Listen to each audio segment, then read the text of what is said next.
I wanted to tell you just for a couple of seconds a little bit about the day in the life idea and what we're going to be doing here at the TED2 conference.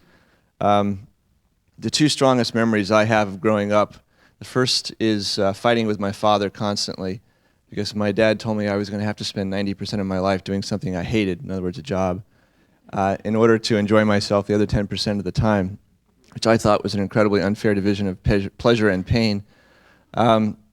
The second memory I have of growing up was being incredibly shy. I could have never imagined standing up in front of any group, let alone this group, when I was 9 or 10 years old. I was one of those people who could not pick up the phone to call the operator for information without getting totally flustered. I was given a camera when I was 16, and I suddenly found that I could walk up to complete strangers, particularly girls, and have something to talk about, or at least have a reason for being there.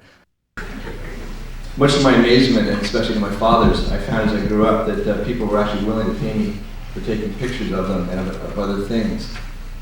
Right now, all over the world, there are about 200 men and women who are serving as the world's eyes. They're men and women representing magazines, news magazines, and photojournalistic magazines. And I was very fortunate for 10 years to be among that group. I worked for National Geographic and Time and Life and a number of other publications. On the one hand, you felt incredibly lucky to be working for them. On the other hand, when you opened the magazine up the week later after you shot your photographs, it very rarely seemed to reflect what you had experienced while you were out there. If I went off and shot for National Geographic, I'd spend 4 or 5 months shooting. I'd shoot 200 or 300 rolls of film. And if I was lucky, if the story ran at all, they'd use maybe 15, 20, 25 photographs. And the rest of that stuff would go back and sit in boxes. And very often, this is not the case of the Geographic, but many of the magazines I worked for, the pictures they were looking for were the pictures that looked like the other pictures they'd seen before they ever sent you out there. And there was this unbelievable frustration. It's like you flew all the way to Malaysia, you took all these pictures, and all they wanted was a farmer standing in a field, a guy with a bayonet in focus with 3 other soldiers behind him, a headshot of the Prime Minister. I mean, it's like we used to laugh, you could take a Leica camera and shoot the whole story on 6 frames, because they always used the same 6 pictures.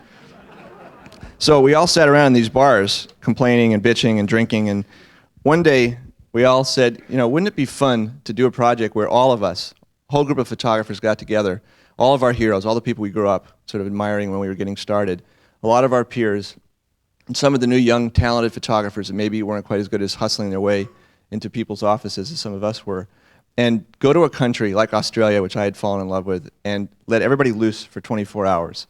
The basic idea was to try to create a visual time capsule, to try to show what happens on a typical day through the eyes of the men and women who are already showing us the world, but are often very frustrated that we're not really getting to see what it is they're trying to show us. We did the book, and much to our amazement, we never found a publisher. We borrowed money from our friends and family. The book became the #1 book in Australia in 1981. And I thought it would be a one-time book, and it turns out that it was one of those ideas that people just really liked. It's now turned into quite a series. There have been 10 books in the series.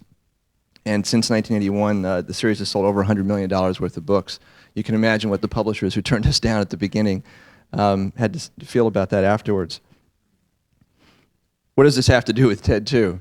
Well, Richard Werman and Harry Marks and Bill Rosenzweig asked me if I would come and organize a project which would use some of the new technology that's available to all of us, and that some of the technology that's just about to become available. This is a Sony Pro Mavica. And it's a camera which I've just started playing with. And these are wonderful little discs that you can store 25 digital images on. And what we're going to do over the next couple of days, we have 4 of these Pro Mavicas. And Russell Brown from Adobe has set up a room upstairs here.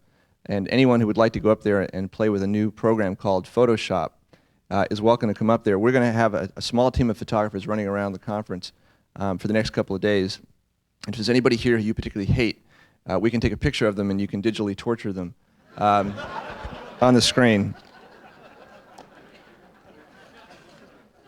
What we're going to do is on Sunday afternoon, we're going to put together this family album. We're calling it, we don't know if we're going to call it 4 Days in the Life of TED2 or 1 Day in the Life, or we haven't quite decided yet.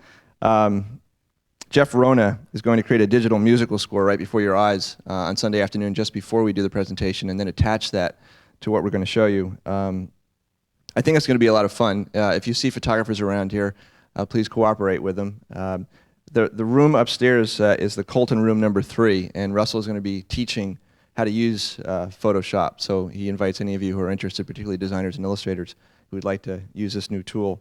And those of you who are interested in getting a copy of the finished product, I think we're going to include the finished product on the laserdisc, which the Voyager company is going to be distributing at the end of this conference. Thank you all very much, and thanks very much to Richard and Harry and Bill for getting us all here.